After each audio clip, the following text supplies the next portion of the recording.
Hey, everybody, welcome to the Santita Jackson Show here on AM 950 Radio, the voice of progressive Minnesota. It's a joy to be with you, and I want to talk about Ukraine and America's shifting stance. Who would have thought that Belarus and the United States would be voting on the same side and that we'd be battling it out with France and the UK? What's going on? There's a realignment happening, or is there? Well, I tell you this, the United Nations is calling for peace at the United Nations. Well, excuse me, the United States, is calling for peace. They've thwarted other efforts for the past 3 years since this Ukraine Russian conflict, now U.S. conflict, has really been part of our landscape. But things have changed. They have changed drastically. Legacy media in the United States, if you look at them, they do not know what to do. They don't know what to make of this new alignment. They don't know what to make of the end of this conflict. So let's talk about this with, of course, Bryce Green, Fairness and Accuracy in Reporting, brilliant young scholar who's been writing about Ukraine. Indeed, he went to the United Nations because he has been so expert in his reporting of what this conflict has really been about, really how it began. And so let's talk about this. I want you all to weigh in. Hey, Bernadette. Hey, Robert. Please meet me on the Santita Jackson Show YouTube channel. Everybody like and share. Bernadette is always telling everyone to like and share. Please do that. Like and share, like and share. And go to Blue Sky, santitajackson.bsky.social. I'm also on X at SantitaJ and the Santita Jackson and Friends Facebook page. Let's talk about this realignment. What does this mean? Everybody, like and share, like and share. I need you to like. It helps us with the algorithm. You all are sharing because we're getting a lot of views after the show. I'm grateful for that. But please continue to like and share right now, like and share, like and share. Go to the Santita Jackson Show YouTube channel. Hey, Robert. Robert, are you on both channels? Okay, I love it. I love it. I love it.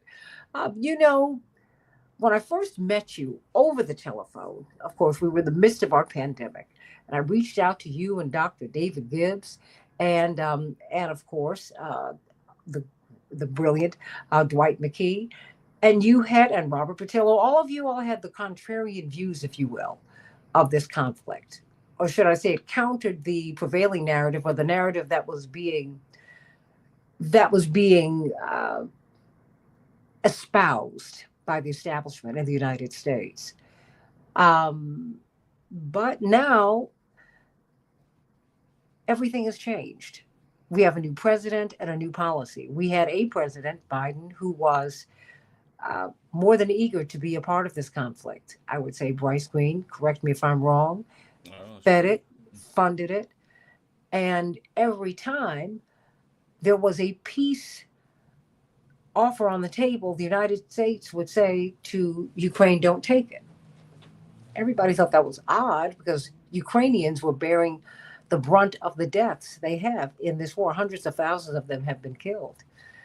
And so now here we are. You got a new president who says it never would have happened. Never would have happened had I been president. Never, never, never. So now we have got, according to this, let me just go to the BBC. The headline is U.S. sides with Russia in United Nations resolutions on the Ukraine. The United States, they write, has twice sided with Russia in votes at the United Nations to mark the third anniversary of this conflict. First, the U.S. opposed a European drafted resolution condemning Moscow's activities.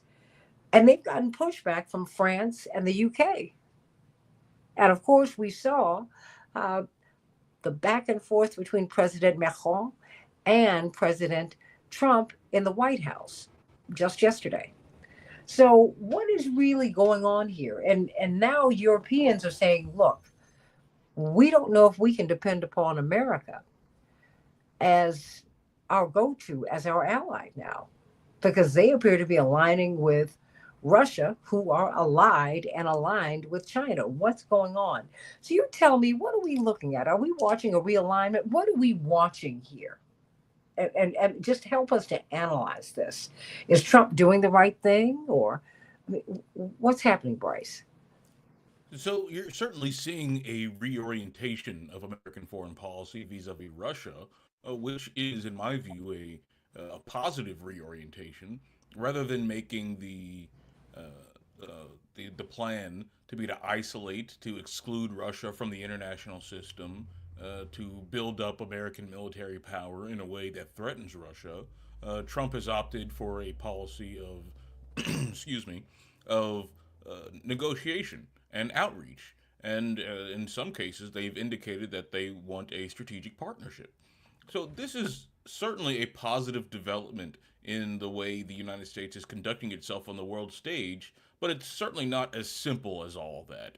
It's not as simple as Trump being a peacemaker and wanting to, roll back the American empire. None of that seems to be the case. What does seem to be the case is that, unlike the Biden administration, the Trump administration doesn't believe that the best way to counter China is to also counter Russia. Rather, they believe in a strategy of divide and conquer. And this was pretty much explicitly laid out by Trump back in October in a conversation with Tucker Carlson, where he said that the Biden administration failed by pushing Russia and China together through this Hmm. Ukraine policy, which is, that's true. That is what happened. And he said that his plan would be to divide them and to ensure that they weren't working together. Whether or not this plan of diplomatic overtures to Russia will actually result in a fracture between Russia and China remains to be seen. I tend to think that won't work. But the model for this was set by the Nixon administration. Well, less by the administration as a whole, but more Nixon and Kissinger's back channel diplomacy to China. What they were doing was exploiting the Sino Soviet split that was happening around that time and opening the doors to China as a way to uh, destabilize and unbalance the USSR. And according to policymakers and planners and Washington minded historians, that was a resounding success. That the Chinese were then opened up to Western markets, Western capital to a greater degree. They were integrated within the world system. You saw a lot of U.S. corporations and Wall Street firms make a lot of money in China. Meanwhile, the USSR, well, we know what happened to that. The USSR is no more. So from that perspective, the divide and conquer strategy is actually tried and true. And if Trump is able to recreate it, well, then that would be a major boon to the American empire. But all of this talk about whether or not Trump is uh, maintaining some sort of continuity in imperial policy, it's being drowned out by the hysterical anti-Trump, anti-Russia, pro-Ukraine voices. Uh, Everything that Trump has said about wanting to negotiate with Ukraine has usually been met with ridicule and disdain by much of the media class, Hmm. certainly the liberal media, but even some of the conservative media, because for the last decade or so, the American public has been in the midst of a major propaganda offensive to get us to believe that Russia is our main enemy, that Russia hacked our elections, and that Trump is a puppet of Russia, and therefore his victory means that that was a direct attack from the Russians against us.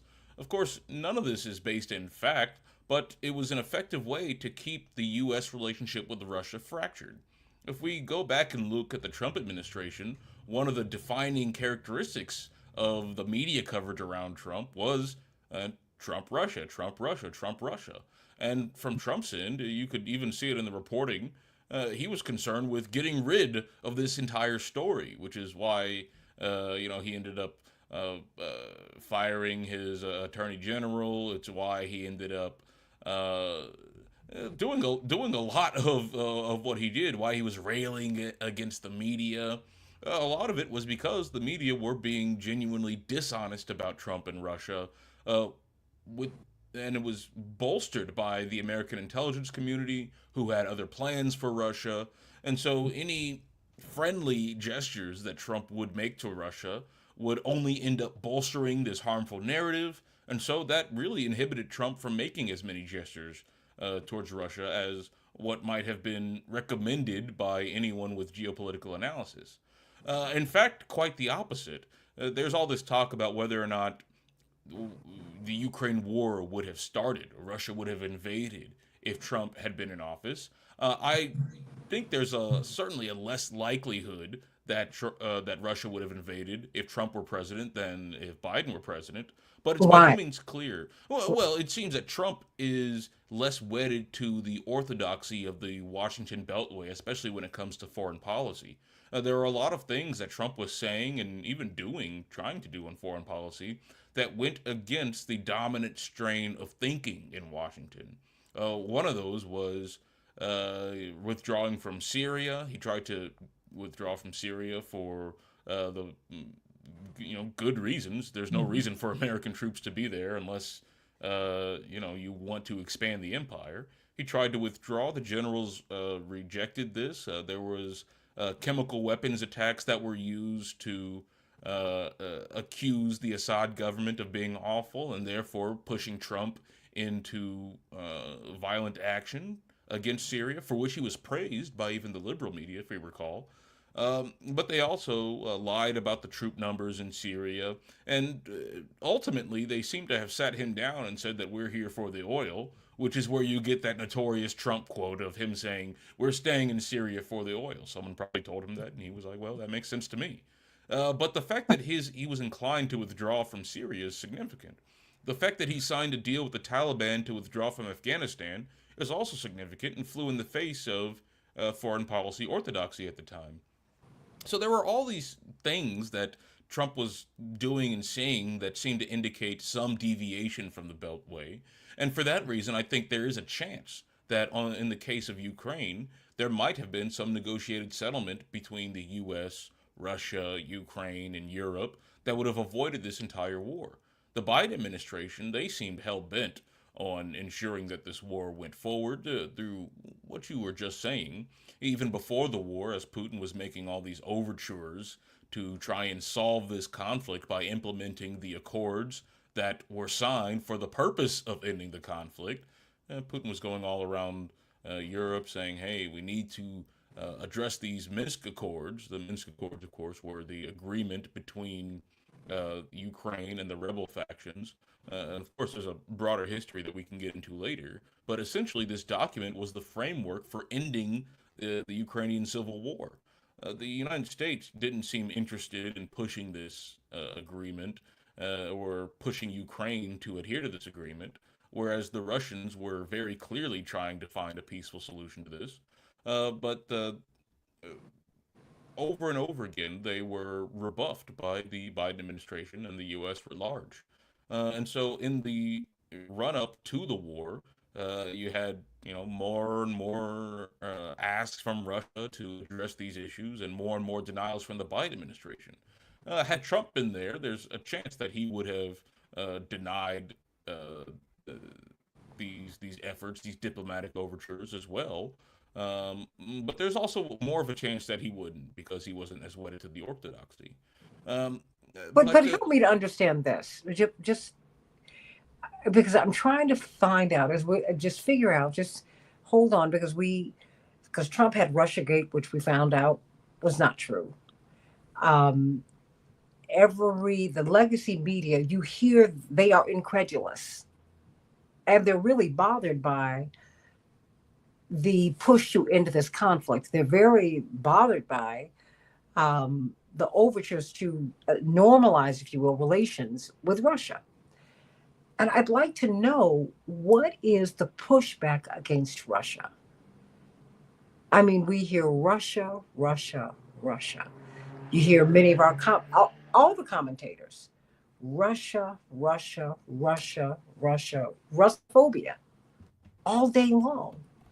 Um, and we've had other actors, if you will, countries on the world stage who have betrayed the United States, but they don't get the same treatment. What is what's the rub with Russia?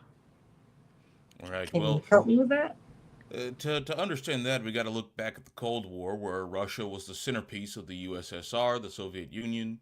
And when the Soviet Union fell, ending the Cold War, the Americans rushed in to fill the void of political leadership in Russia by assisting the rise of the Russian oligarchy, sending in economic advisors to tear apart the Russian economy and essentially turn it into a U.S. client. Boris Yeltsin was a autocratic leader. He was a notoriously drunk all the time and also notoriously compliant to his U.S. masters. This state of affairs was preferable to any sort of growth and development inside of Russia, preferable to the United States, I mean, because Russia would no longer be a geopolitical adversary to the United States. And China at that time was thought, I think incorrectly, but at the time it was thought to be well on its way to being firmly integrated into the West. And so when Vladimir Putin came to power in Russia in the late 90s, early 2000s, the U.S. initially thought that Putin would continue the policy of reorienting Russia towards being a client state of the U.S. But that wasn't the case. Through numerous conflagrations and diplomatic incidents, it became pretty clear that Putin wanted to approach the U.S. not as a subordinate or not as a client, but more as an equal. In fact, in the early 2000s, Vladimir Putin actually asked to join NATO, Yeah. which is the mind reels in 2025 to think of Russia asking to join NATO, but this was the What state of happened? the relationship. Yeah, but I Uh, mean, what happened? I mean, because we went from because they were getting closer. You had Gorbachev. I mean, went from the evil empire to Raisa and Mikhail Gorbachev to coming over Pizza Hut. here. Oh my goodness! Do you know what I'm saying? And so we went from that to this really coming together, and now we're in this warlike stance with them, and there's the opportunity to come out of it. I mean, we went from this warlike stance. I mean, we became friends. You had Germany reunite. They said, okay, that's fine. As we're breaking apart, all we ask is that you not expand NATO what Right. eastward. We said, sure, that's great. We got a deal. Then what happened? Right. So underlying the tensions between the United States and Putin's Russia was this NATO expansion. If Russia was going to be a client state, then they certainly would have no problem with the military alliance of the West encroaching upon their borders, which is what they did. Uh, but instead, the U.S. decided to isolate Russia and therefore provoke a nationalist reaction. This idea that Russia was going to be, again, a great power with a sphere of influence, with some soft power that it could project beyond its borders, and NATO, a military alliance in which the members were explicitly anti-Russia to a strong degree, would pose a security threat to Russia. And this was talked about by American planners all throughout the 90s and early 2000s. In fact, George Kennan, the architect of the Cold War strategy of containment, told the New York Times in 1998 or 99 that if we expand NATO, then Russia will have a bad reaction, and then everyone's going to talk about how evil Russia was from the start as a result of this bad reaction, but they'd be incorrect to do so. In fact, it would be a provocation from the U.S. I'm paraphrasing, but this was the thrust of what Kennan had said, and numerous other scholars had said similar things. So when Putin started objecting more strenuously to U.S. imperialism, the Americans doubled down on this. Infamously, in the 2007, I believe, is the Munich Security Conference, Putin said explicitly, like, this whole NATO thing, it has to stop. It cannot continue. It's dangerous and it's insecure to everybody. We were talking about putting missile defense systems in Poland after it had joined NATO, which, of course, would be a direct threat to Russia. The U.S. response to this was, of course, to continue to expand NATO. The following year, 2008, they announced that Ukraine and Georgia, both countries that are closely integrated into the Russian society. They border Russia. They were former Soviet countries, but they announced that these countries would be joining NATO eventually. Uh, and so this was one of those things that the U.S. planners understood would be something of a provocation. And so the Russians weren't able, they weren't as powerful as they are now, and so they weren't able to do much to resist this expansion. They weren't able to, they could send diplomatic signals that, hey, we're upset, this isn't cool, but they weren't able to do anything of substance. This began to change after the Arab Spring. And the Arab Spring, for those of you who don't understand it fully, was essentially largely U.S. instigated color revolutions in which U.S. NGOs and intelligence agencies fomented and helped direct, in some cases, uh, rebellions against Arab monarchies or Arab dictatorships for the purposes of remaking the region. And in Libya, the Arab Spring resulted in the uh, ouster and the overthrow of Muammar Gaddafi. The Russians saw this, and they saw the destruction that was meted out on Libya. In the Security Council, they didn't vote against it. I don't believe. I might Mhm. have that incorrect, but No, they. they did, and they were going to. The invasion, as you recall, was something that the UN Security Council voted against until they did not support it until Obama called the president of South Africa, as you recall, had him change his vote. The invasion occurred, and then of course Gaddafi was killed, and of course Hillary Clinton then rather infamously uh, declared once she was told, we came, he what we came, we saw he died. Yeah, it's like we came, we saw, he died, and You I think know, that's the one of the times I've seen like a genuine smile on her face. oh my gosh, that was painful to watch. 'Cause you Right. saw them walk in and give her the message, and wow. And now we have slavery essentially in that you have a collapsed state, and their gold Exactly. and their gold Libya is gone. completely collapsed Hmm. after or, what or was should we billed as say a it was collapsed? yeah, it was collapsed. It was deliberately imploded. Like a controlled demolition. In what was billed as a humanitarian intervention that would save civilians and ensure that the Libyan people were going to live in freedom and security, et cetera, et cetera. You had the Samantha Powers and the Victoria Newlands and the Hillary Clintons all saying, this is it's the height of liberal interventionism. Uh, Hmm. but the rest of the world saw this, and they saw that this was a disaster. In fact, Obama himself calls Libya his biggest mistake on the foreign policy stage, which that's a whole other conversation.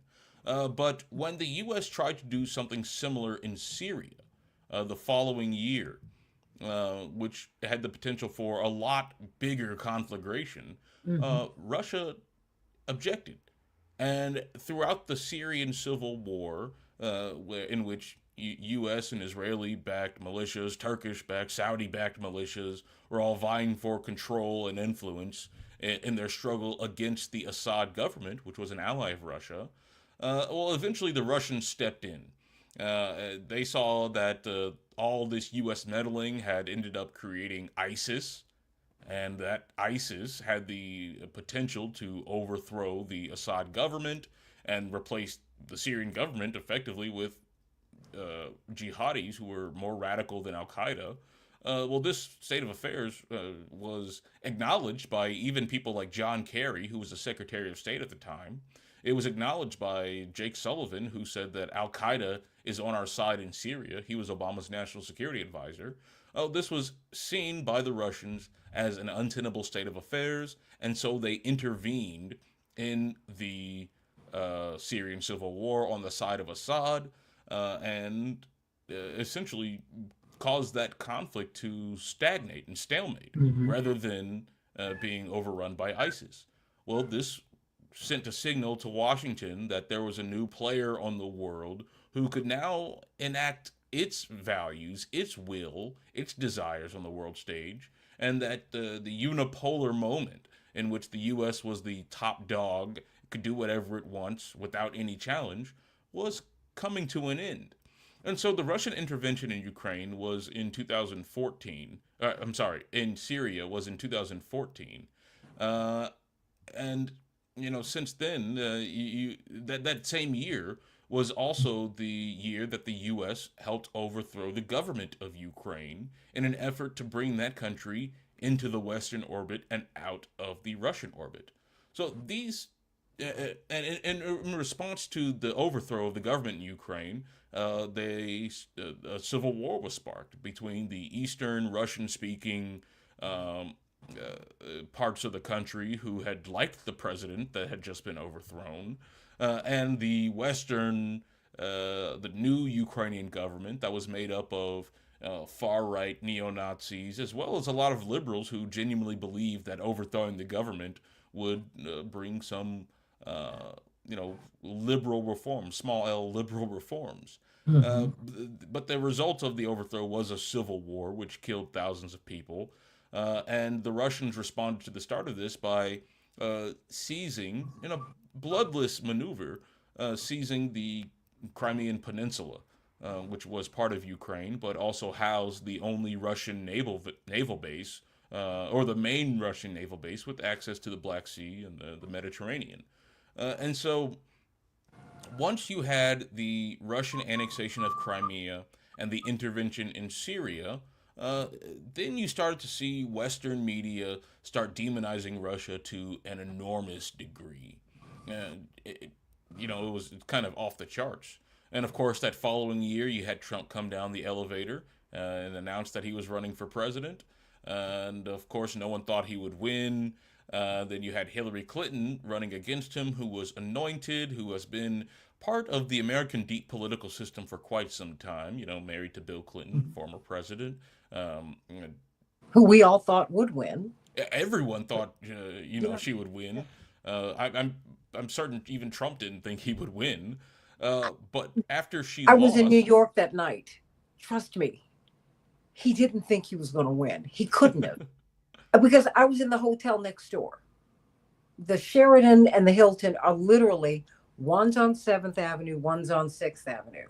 And you can literally walk out of one hotel across the street and into the door of the next. There was no one at the hotel.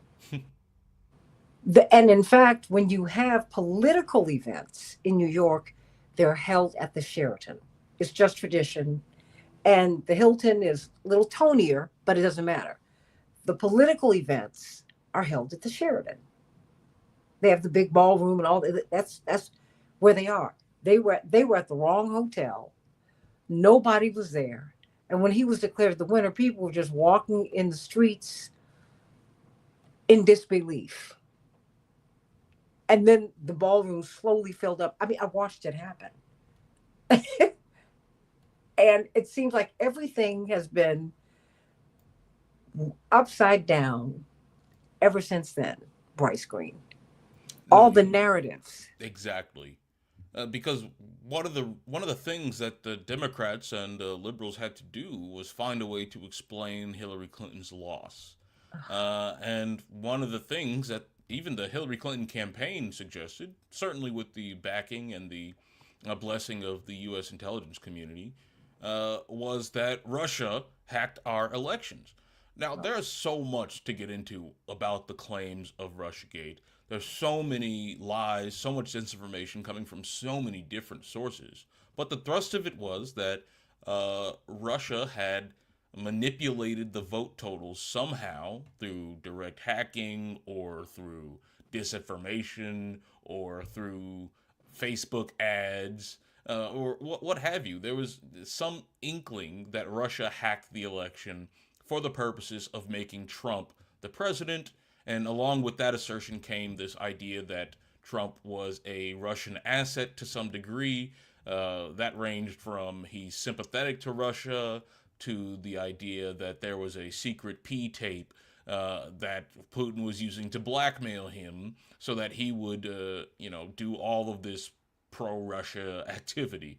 I mean, it was needless to say that it is all complete falsehoods.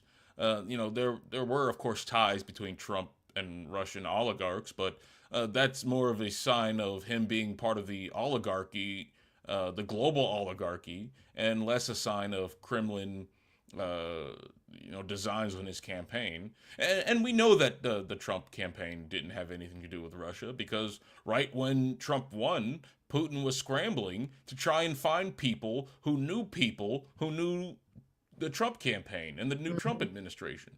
If there was any sort of collusion, I mean, that sort of scrambling wouldn't have been necessary, quite obviously.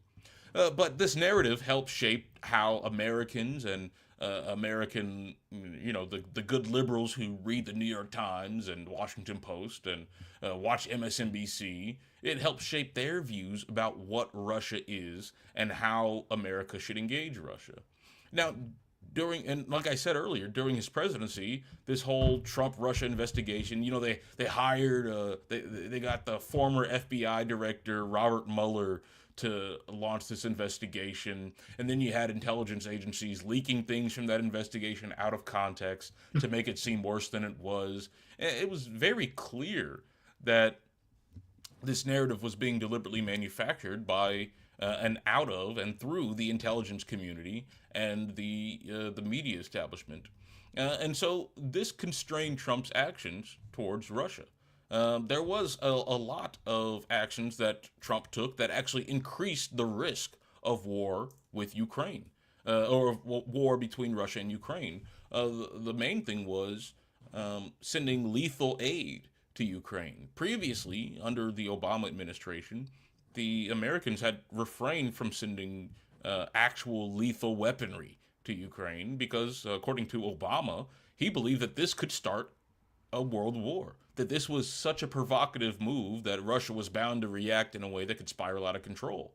Well, this action, and this is the guy who overthrew the Ukrainian government. Even he wasn't willing to go that far. But during his presidency, Trump did go that far, thus increasing the risk of war. And, you know, we saw that play out. We saw that actually lead to war. In the Biden administration, they continued accelerating the coordination between NATO and Ukrainian military against the Russian objections. And then you saw in the year before the Russian invasion a massive joint military exercise between well over 30 different countries and Ukraine right around Russia's borders. Uh, I mean, Russia sees this and then starts building up troops on the Ukrainian border in a way to say that, hey, look, we're serious. And then, of course, the Biden administration rejected the diplomatic overtures, and then that is, I mean, the rest is history. Russia invaded Ukraine, and of course, right when Russia invaded, there was an opportunity for peace.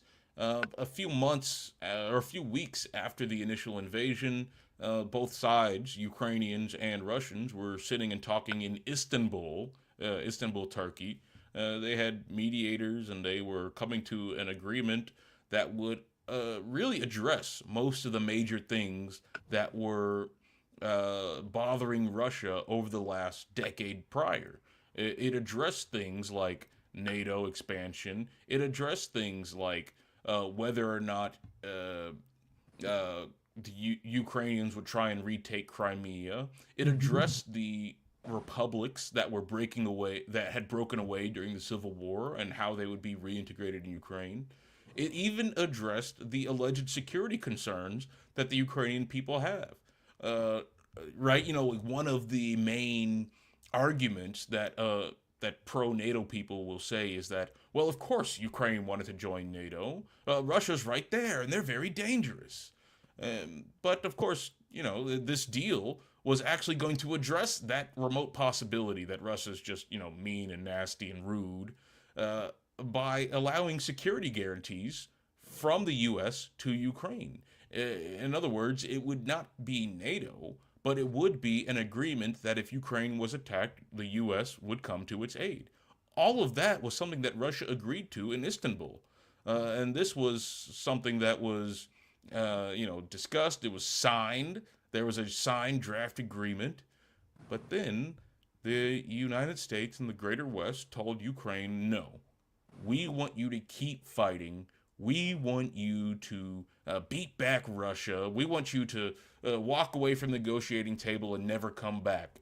Uh, Boris Johnson in the UK, he was the prime minister at the time, he came over, he flew over to deliver this message personally.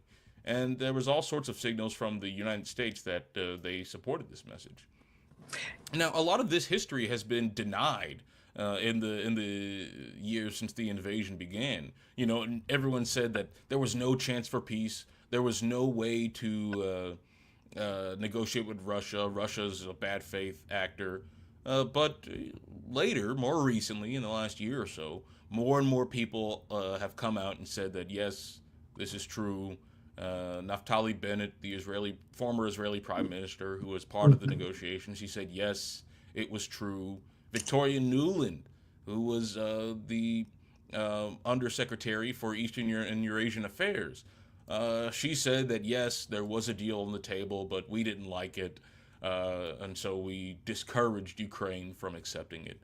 And so this has been the Biden administration's policy ever since.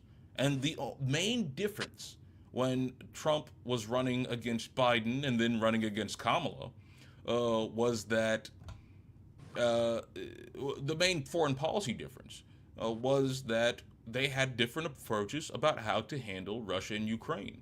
Now, as the U.S. began pouring billions and billions of dollars into Ukraine, more and more people started questioning what's going on here. And Trump was capitalizing on that questioning by running on peace in Ukraine, essentially. And so now we're in a situation where that is being materialized, where something is happening that is different than what the Americans have been doing prior. And it appears to be leading towards peace in Ukraine. But the Uh, Europeans are completely, they they appear to be in disagreement, and very worried. They're saying that, wait a minute, this historical alignment that, what did Margaret Thatcher called it, the Europe on both sides of the Atlantic, that this has been broken. That we're wondering that, we are 450 million people. We've got a large economy also. Don't know if we can depend upon the United States anymore, because it appears that they are realigning themselves with Russia and perhaps China. For heaven's sakes, they're voting with each other in the United Nations. And the UK and France are leading the charge against how the United States are voting with Russia. I mean, just help me to understand this, because are we watching a realignment? And if so, what does this mean in this emerging new world? Because BRICS, I mean, so many other things are at play here.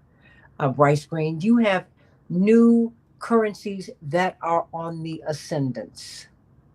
That's real. You've got something is happening in our government with our money. There is something's we've got an unsustainable debt. We do. And somehow or another, I can't disconnect this unplugging. I mean, because really, by unplugging these government workers, they're not really making a dent in the debt. They're not. And the Pentagon has failed their audit 7 consecutive years, and we're not touching that. You got to help me to make sense of this. Help us to make sense. Right. About the Europeans, there is a tendency that unites both Americans and what largely Western Europeans, and in part the other aspects of American empire. You know, Japan, South Korea. And we can call this tendency, some can label it Western imperialism, but it tends to be like this Atlanticist project, this NATO project, North Atlantic Treaty Organization, housed in the Atlantic Council. All these people seem to be trying to build a world that marginalizes Russia, China, and anything else that could challenge the dominant power of the West, represented primarily by the United States, more specifically represented by American corporations and wealthy elites. Now, the And the Europeans, Europeans. yeah, Let's- and the European elite. Yeah. Exactly. And all of these countries and their elites are tied up in the same wealth pools, in the same mega corporations, the same major banks that really dominate policymaking in these areas. And in fact, after World War II, NATO's primary role, what it was primarily doing, it wasn't defending the West against the USSR. The USSR had really been almost destroyed during World War II, so they weren't really going to invade. The Westerners knew this.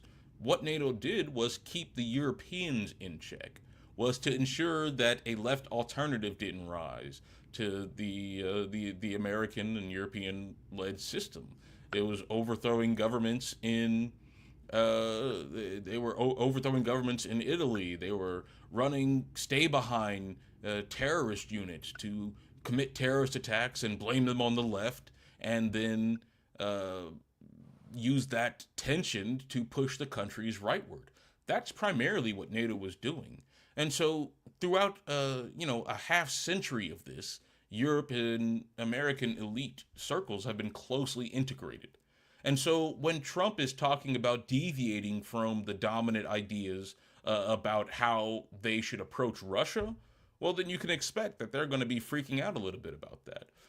The Germans, to some degree, are with this Atlantis project, but unlike the rest of Europe, they've been they've been more negatively affected by this war. Yeah. You had you had sanctions on Russian gas that raised the cost of energy for all of Europe, but especially the industrial powerhouse Germany.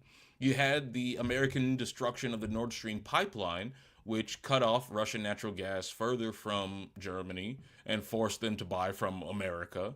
In fact, economist Michael Hudson wrote an article right when the Ukraine war started. It was titled, The U.S. Defeats Germany for a Third Time This Century. And essentially, he was arguing that by starting this Ukraine war, America was able to uh, attack Germany in a way by ensuring that its industry would be too expensive to be competitive, by ensuring that its relative power in Europe was diminished. If we go back to what NATO was for, one of the first leaders of NATO said that the purpose of the alliance was to keep the Russians out, the Americans in, and the Germans down. And that's exactly what was accomplished by this war. And we're seeing it now. You look at the German press, every so often there'll be major articles about German deindustrialization, which is a pretty serious thing. It's no small thing.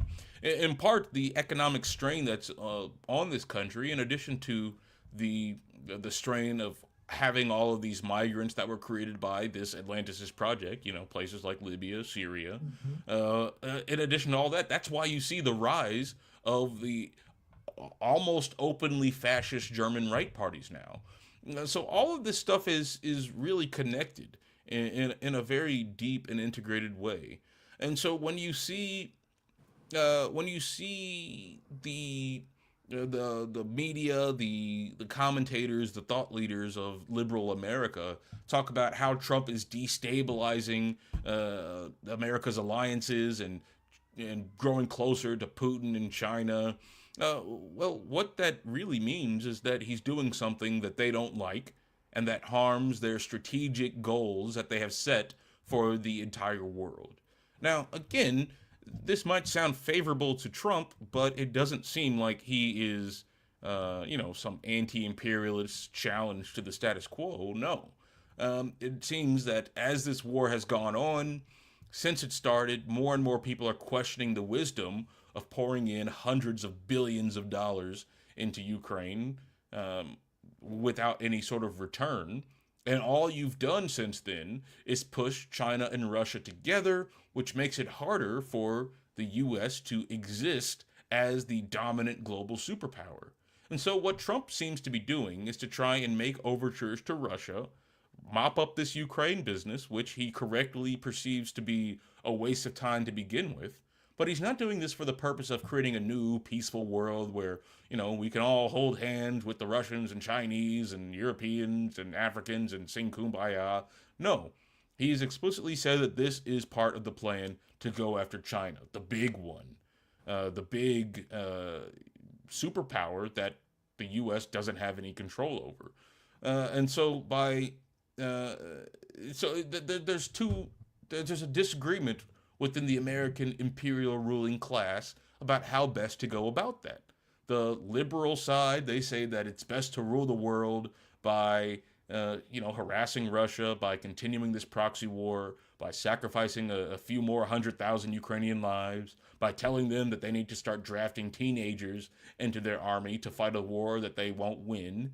And then there's the other side that says, no, that's all a bunch of nonsense. What we need to do is be dividing Russia and China and preparing for the big war in which Russia is not involved in the American conflict against China. You can really see it in how both sides have approached both sides of this, liberal, this left. You call it left-right divide. These terms become meaningless after a while, but essentially the big D Democratic and the big R Republican trends in American foreign policy. Both of them are hell bent on using Taiwan as a wedge issue to force confrontation with China. If we look at the Biden administration's policy in Taiwan, you had more and more weapons being sent to the separatists, even though official American policy recognizes that China is the official government of Taiwan. And you also had the increase of soldiers inside of Taiwan. In fact, you had soldiers placed, stationed 2 miles off the coast of China. American soldiers 2 miles off the coast of China, just for the purposes of, harassing China. They've been doing what they call freedom of navigation operations, in which they sail American naval warships through the Taiwan Strait, right in between Taiwan and China, just because they can, and forcing China to respond in some way by beefing up its military and developing a navy. And the Trump administration has continued all of this. They've certainly been going towards the hawkish elements in Taiwan. They've continued sailing warships through freedom of navigation operations. In fact, they've gone a step further and taking the line in the State Department's website about not advocating for Taiwanese independence. They've removed that from the State Department's website, indicating that they're preparing for or anticipating a shift in which Taiwanese independence is an explicit goal of Americans. And, Xi Jinping in China has been explicit that if the U.S. is trying to do what it's doing in Taiwan, this will mean war. And much like the way the U.S. provoked Russia, they seem to be trying to provoke China. And we will not win. John Walsh, we only have about 5 minutes left here. He says, strange progressive show has such disdain for Democrats, but believe a pathological liar, Trump, and genocidal dictator who kills his opponents. Putin are going to negotiate in good faith for peace in Ukraine. I mean, the thing is, we're just talking about the truth. I'm not a mouthpiece for the Democratic Party. I'm a mouthpiece for truth, period. And I want us to not have war. I don't know how the Democrats have become the party that is cheering on war, and Republicans, for whatever reason, are not. I don't want war, John. Mm-hmm. And we're not going to win. There are so many people in China, it was illegal for them up until recently to have more than one child. We don't know how many people are there, and they are making friends all over the world while we are making war. I know so many African leaders. They have a different relationship with China. They have different relationships with Russia. We're missing our window, John. We're not the big guy on the block anymore. We're not. If you want to put that quote back up, I mean, it's worth responding to. A lot of people Yes. do think what John's talking about. That we're just accepting Trump at his word, and we believe that Putin is going to negotiate in good faith. It's reasonable to be skeptical of both Trump and Putin. They're Of actors on anybody. the world Yeah. stage, and they lie, they cheat, they steal, they blow things up, and they murder people. But if we're looking at the geopolitical reality, Putin has been very clear about what he wants in Ukraine Yeah. since the very beginning. He's wanted Ukraine not to join NATO. He's wanted U.S. military operations and U.S. troops and U.S. bases not on their border. And he wants a rollback of some of the military installations that the U.S. has put near Russia's border since the end of the Cold War. He wants that rolled back. That's been pretty clear and consistent over time. And he also, in respect to Ukraine, wants to ensure that the Sevastopol naval base, the one in Crimea, is still under Russian control. Since the war has started, the aims have expanded to annexing the Donbas regions, those regions that broke away in the Ukrainian civil war. He's been pretty clear about that. Uh, you can say that, oh well, they're not going to negotiate in good faith and they're not going to be honest. But the fact is that if Trump is talking to Putin, there's at least a chance for this war to end. The Biden policy of non-negotiation, taking a hard line, will only result in A, more Ukrainian lives being destroyed, but B, the fact that Ukraine isn't going to win the war means that Ukraine as a geopolitical entity is in danger of being obliterated. Uh, Putin doesn't want to deal with an obliterated Ukraine. That's why he tried doing negotiations before this war even started. Now, you don't have to like either of those people to recognize that this is the calculus that they're acting on. Now, perhaps maybe everything's for show and there's some secret agenda that we don't know about and they haven't been talking about. Maybe that's possible. But you can only operate on the information that's publicly available, and I think that information overwhelmingly points to the fact that these negotiations are in genuine good faith and an attempt to end the war in Ukraine. Neither one of these people care about the Ukrainian people in the way that liberal bleeding hearts are talking about agency and freedom and democracy and liberalism, all of that stuff. I mean, no, Trump doesn't care about that. Biden certainly didn't care about that, and Putin doesn't care about that. What they are geopolitical actors, and they care about what they want and what is in the interest of their states and their projects. And in this case, the project of Operation Ukraine, using Ukraine to fight Russia, is they're talking about ending it. This is an unambiguously good thing, no matter which camp you're in, and that's just the reality. And bless your heart, John. You control. I that this is we. Yeah, you I can say what you want. I mean, say what like you want. if you're not gonna, I can't force you to like go and read the book or Mm-mm. read multiple books about this. I can't force you to watch the news every day.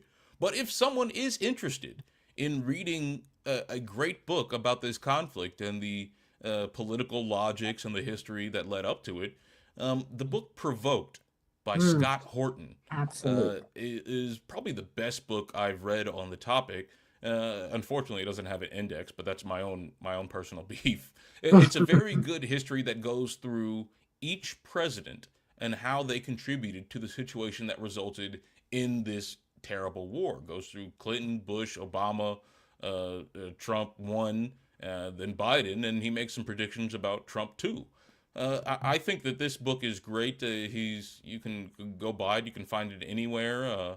But it goes over much of the history that I talked about, and of course, much, much more. But like I said, I can't force you to go and read that, and I can't force you to understand it if you do read that. All I can do is offer you this analysis, and you can do with it what you will. And I can't force you to cheer for peace. I'm not here to analyze everyone's intentions. Because at the end of the day, what you intend and what is in your heart, really, I need to see what your politics are. I need to see how this plays out. I know that hundreds of thousands of Ukrainians are dead.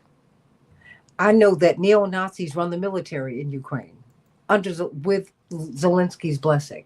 That's a problem. I thought the Nazis were the bad guys, so I'm not going to sign up for that. And whenever we can end a war, I'm going to support that. I want peace, not quiet, but peace. And when you have peace, you will have justice. You will respect people's borders. You will hold to agreements that you that you agreed to. We agreed not to expand NATO. Now NATO is lined up all around Russia. We didn't tolerate missiles in Cuba, 90 miles away, let alone on our border. No, this is not going to work, everybody. And America needs friends now. It's a different world. It's a different world. It's a different world. It's a different world for so many. I mean, just for everybody. We're going into the 22nd century. The 22nd century, Bryce, it has been stated will be the century of the African. It's going to be a different world. We had better adjust. Bryce Green, Fairness and Accuracy in Reporting, sending you so much love. Love your analysis. It's brilliant. And that's why you're here. Because it's what I'm seeing in corporate media, they make money off of war. I don't, and I don't want to. It's just not the way to go. Let's talk about how these workers are being treated. They are being treated in a hostile way. They are being threatened, quite frankly, threatened by Elon Musk and the president. If you don't resign, you resign or else. And then we're going to look at why the Department of Education has put civil rights discrimination cases on pause. Well, they just released a pause for at least for people who are physically challenged. But if it's gender, if it's race, racism, no, they're not gonna look at that at all. Wow. Let's talk about it here on the Santita Jackson Show in the next hour. Come on and join me, everybody. AM 950 Radio, the voice of progressive Minnesota. Thank you, Bryce Green. Back in Thanks for just a having me. always.